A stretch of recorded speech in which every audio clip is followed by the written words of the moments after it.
Cengho ini memiliki kisah masa kecil yang tragis. Nah, sebelum menjadi seorang yang kuat dan mendapatkan kepercayaan dari Kaisar Yongwei, Cengho ini memiliki nama asli Mahe atau Ma Sanbo atau tadi Zhenghe. Nah, ini mempunyai masa kecil menyedihkan, dilahirkan dalam keluarga bangsawan dinasti Yuan dan sudah beragama Islam sejak lahir.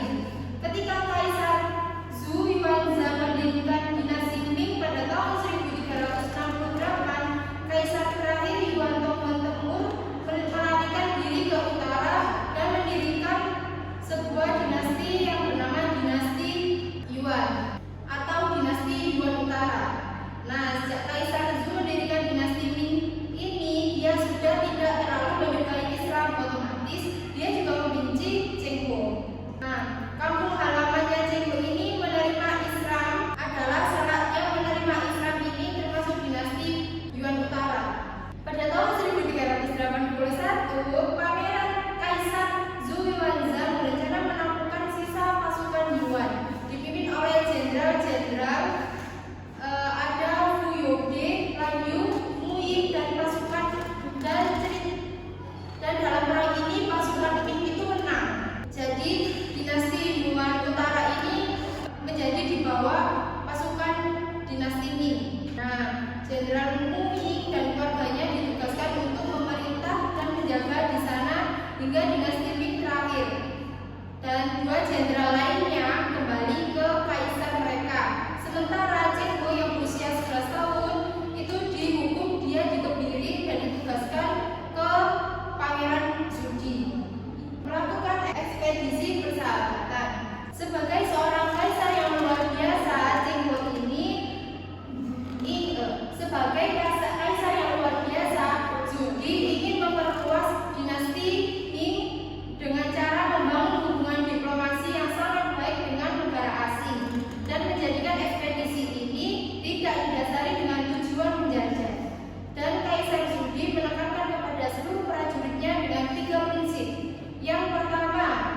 sebagai negara.